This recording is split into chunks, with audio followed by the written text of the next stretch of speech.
Good morning, students. Today's our topic is solubility of gases in liquids. Gases are soluble to a particular extent in water and other liquids. जैसे कि examples हैं solution of CO2 in water, formalin, variety of house hold cleaners which contains aqueous solution of ammonia. देखिए ये topic हम इसीलिए पढ़ रहे हैं कि इस तरह के एग्जाम्पल्स हम अपनी डे टू डे लाइफ में देखते ही हैं। जैसे कि सोडा वाटर है जिसमें CO2 गैस वाटर में सॉल्यूबल होती है। इसी तरह से फॉर्मेलिन है जो कि फॉर्मेल्डिहाइड जो गैस होती है वो वाटर में सॉल्यूबल होती है। या फिर जो क्लींजर होते हैं, हाउस होल्ड क्लींजर होते हैं, उनमें अमोनिया जो गैस है वो वाटर में सॉल्यूबल होती है। या किसी और लिक्विड में सॉल्यूशन जब बनाते हैं गैस का, तो इसका मतलब ये है कि जो गैस होती है वो कुछ हद तक लिक्विड में सॉल्यूबल पाई जाती है।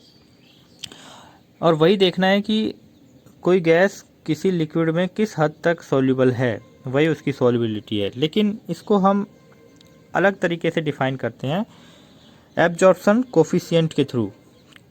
The solubility of gases in liquid is turned as absorption coefficient. तो वही देखते हैं एब्जॉर्प्शन कोफिशिएंट क्या है। The volume of a gas at NTP dissolved in unit volume of a solvent at 1 atm pressure and at a particular temperature is known as the absorption coefficient। देखिए सीधी सी बात है कि NTP मीन्स क्या होता है, normal temperature and pressure पे कोई gas, किसी गैस का कितना वॉल्यूम किसी सॉल्वेंट के यूनिट वॉल्यूम में डिजॉल्व है, वही उसका क्या है, एब्जॉर्प्शन कोफिशिएंट या फिर क्या है, solubility of gases in liquids. तो सॉल्वेंट के फिक्स वॉल्यूम में टेम्परेचर और प्रेशर की कंडीशन भी सेम रखी है, और उस टाइम कोई गैस का कितना वॉल्यूम उस सॉल्वेंट के फिक्स वॉल्यूम में डिजॉल्व है, वही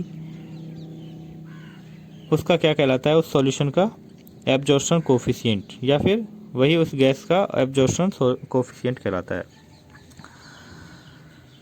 factor affecting the solubility of gases, जैसे कि हमने लास्ट टॉपिक में देखा था, सॉलिड को लिक्विड में डिजॉल्व कर रहे थे, तो उसके लिए भी कुछ फैक्टर हम देख रहे थे कि कौन कौन से फैक्टर इसको इफेक्ट करते हैं। ऐसे ही अब देखते हैं factor affecting the solubility of gases. First है nature of gas. The gases which react with solvent to form a compound और are ionized in a solvent are more soluble in a solvent. देखिए कोई gas solvent में dissolve करते हैं और उस solvent के साथ ही वो रिएक्ट कर लेती है, तो नेचुरल सी बात है कि उसकी सॉल्युबिलिटी ज़्यादा होगी। गैस को जैसे ही सॉल्वेंट में डाला, सॉल्वेंट के साथ रिएक्ट करके एक नया प्रोडक्ट वो बना लेती है, यानी कि उसके साथ रिएक्ट कर लेती है, तो उसकी सॉल्युबिलिटी ज़्यादा होगी। जैसे कि अमोनिया है, अमोनिया को वाटर में डिजॉल्व किया तो वो वाटर के साथ रिएक्ट करके क्या बना लेगी, NH4OH, अमोनियम हाइड्रोक्साइड है। कार्बन डाइऑक्साइड है, उसको वाटर में डिजॉल्व किया तो वो क्या बना लेती है, कार्बोनिक एसिड H2CO3। लेकिन ऑक्सीजन को आप वाटर में डिजॉल्व करो, नाइट्रोजन को वाटर में डिजॉल्व करो, ये वाटर के साथ रिएक्ट नहीं करती है, इसलिए इनकी सॉल्युबिलिटी भी कम होती है। The gases which do not react with a solvent to form a compound are less soluble in liquids. जैसे कि हाइड्रोजन है, ऑक्सीजन है, नाइट्रोजन है, ये रिएक्ट नहीं करती, तो इनकी सॉल्युबिलिटी कम होती है। On the basis of absorption coefficient the solubility of various gases are in this order. ये ऑर्डर आपको याद रखना है। सबसे ज़्यादा सॉल्युबल कौन होता है, अमोनिया होती है, फिर HCl, फिर SO2, फिर H2S, और ये सॉल्युबिलिटी कम होती चली जाती है, डिक्रीजिंग ऑर्डर है। The gases O2N2 acetylene, C2H2 ethyne या एसिटिलीन बोलते हैं, are more soluble in benzene in comparison to water. तो नॉन पोलर गैसेज हैं तो नॉन पोलर सॉल्वेंट में ज़्यादा डिजॉल्व होती हैं, तो ये ध्यान रखना है। सेकंड फैक्टर है nature of solvent. Polar gases are more soluble in polar solvent and less soluble in non-polar solvent. For example, ammonia and HCl are polar gases and are more soluble in polar solvent. और जैसे कि ऊपर ये note में लिखा था हमने, ये नॉन पोलर गैसें हैं तो ये नॉन पोलर सॉल्वेंट जैसे कि बेंजीन में ही ज़्यादा सॉल्युबल है। अमोनिया और HCl वाटर में सॉल्युबल है। ये सेकंड फैक्टर है। फर्स्ट फैक्टर तो क्या था कि अमोनिया और HCl ये वाटर के साथ रिएक्ट करती हैं तो एक नया कंपाउंड बना देती हैं या फिर आयोनाइज हो जाती हैं। जैसे HCl को वाटर में डाला तो ये आयोनाइज हो जाता है H+ और Cl- में। अमोनिया को डालो तो ये वाटर के साथ रिएक्ट करके NH4OH का फॉर्मेशन कर लेती है। और सेकंड फैक्टर है कि सॉल्वेंट पोलर है, इसलिए पोलर गैसेज आसानी से उसके साथ रिएक्ट कर लेती हैं या डिजोल्व हो जाती हैं उसमें। थर्ड फैक्टर है effect of temperature. Heat is released when a gas is dissolved in a solvent so that solubility of gases in liquid in an exothermic reaction। पहली बात तो ये कि ज़्यादातर गैस जब सॉल्वेंट में डिजॉल्व की जाती हैं तो एक्जोथर्मिक रिएक्शन होती है, यानी कि हीट बाहर निकलती है। कोई भी गैस सॉल्वेंट में डिजॉल्व करते हैं तो हीट बाहर निकलती है। तो अब आप टेम्परेचर उसका इंक्रीज करोगे उसी टाइम पर तो सॉल्युबिलिटी क्या होगी, कम होगी, क्योंकि एक्जोथर्मिक रिएक्शन में टेम्परेचर इंक्रीज करने पर रिएक्शन प्रोसेस है वो कम हो जाती है। इसका मतलब है कि हमारी रिएक्शन क्या है, हम डिजोल्व कर रहे हैं गैस को सॉल्वेंट में, तो वो जो सॉल्युबिलिटी है वो कम हो जाएगी, डिजोल्व होना बंद हो जाएगी गैस अगर हमने टेम्परेचर को इंक्रीज किया तो। जैसे कि कार्बन डाइऑक्साइड को वाटर में डिजोल्व किया तो कार्बोनिक एसिड तो बनता ही है, साथ में हीट भी रिलीज होती है। अब आप इस सॉल्यूशन का टेम्परेचर इंक्रीज करोगे तो सॉल्युबिलिटी CO2 की H2O में कम हो जाएगी। So the solubility of gases decreases with increases in temperature at constant pressure. Some gases like hydrogen and helium dissolve with absorption of heat. The solubility of such gases increases with rise in temperature. लेकिन इसमें exception ये है hydrogen और helium gas का। Hydrogen और helium gas को जब dissolve करते हैं तो ये हीट का एब्जॉर्प्शन करती हैं, यानी कि एंडोथर्मिक रिएक्शन होती है। और एंडोथर्मिक रिएक्शंस में टेम्परेचर को इंक्रीज करने पर रिएक्शन और फास्ट हो जाती है। इसका मतलब है कि हाइड्रोजन और हीलियम गैसों को डिजोल्व करते टाइम टेम्परेचर अगर इंक्रीज किया जाए तो सॉल्युबिलिटी इनकी बढ़ती है। ये क्वेश्चन भी बनता है यहाँ से। फिर fourth is effect of pressure. The effect of pressure on the solubility of gases in water at constant temperature is governed by Henry's law.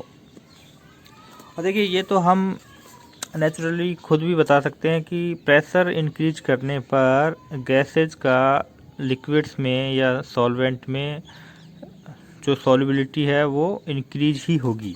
देखिए इसको इस तरह से समझते हैं, मैंने इसमें सॉल्वेंट लिया और यहाँ से इसमें गैस भर दी, ठीक है, कोई भी गैस है। अब इस गैस के प्रेशर से ऊपर जो गैस है उसके प्रेशर से ये ऊपर वाली गैस इसमें सॉल्युबल हो जाएगी कुछ हद तक, ठीक है। टेम्परेचर फिक्स रखा है, टेम्परेचर ना तो इंक्रीज कर रहे हैं ना ही डिक्रीज कर रहे हैं, लेकिन एक काम कर रहे हैं हम। अब ऊपर जो गैस थी इसके प्रेशर की वजह से कुछ गैस इस सॉल्वेंट में डिजोल्व हो गई थी, लेकिन अब हम क्या कर रहे हैं, गैस को बढ़ा रहे हैं। गैस बढ़ाएंगे तो इधर गैस का अमाउंट बढ़ेगा, गैस का अमाउंट बढ़ेगा तो इस गैस का प्रेशर बढ़ेगा। प्रेशर बढ़ने से क्या होगा कि एक्स्ट्रा गैस इस सॉल्वेंट में डिजोल्व हो जाएगी। क्योंकि गैस का प्रेशर बढ़ रहा है, गैस के प्रेशर बढ़ने से सॉल्युबिलिटी भी गैस की बढ़ रही है, क्योंकि ऊपर गैस का प्रेशर बढ़ता है। और फिर हेनरी ने डिजॉल्व गैस के अमाउंट और प्रेशर के बीच रिलेशनशिप दिए, वो देखते हैं।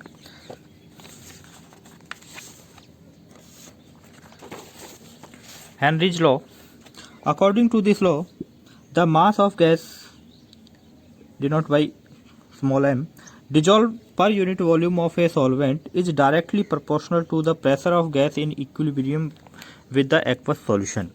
तो सीधा सा है कि ये है amount of gas directly proportional to pressure. ये प्रेशर इंक्रीज होगा तो गैस का अमाउंट भी इंक्रीज होगा कि कहाँ, सॉल्वेंट में, ठीक है।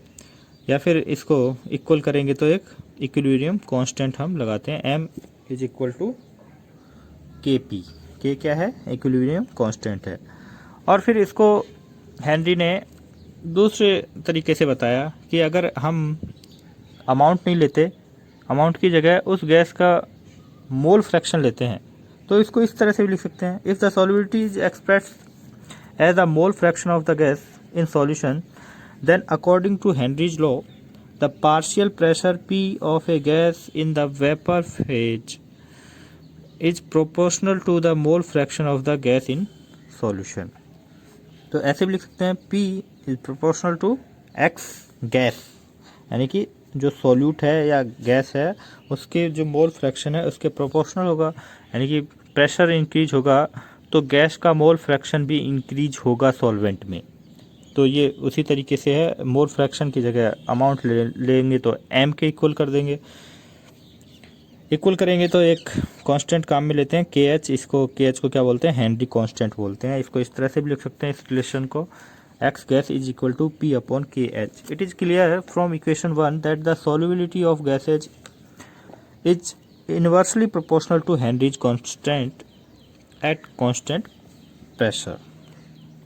ये ध्यान में रखना है, दोनों ही रिलेशनशिप आपको बतानी है, एग्जाम में आती है। तो हेनरीज लॉ क्या होता है ये बताना है।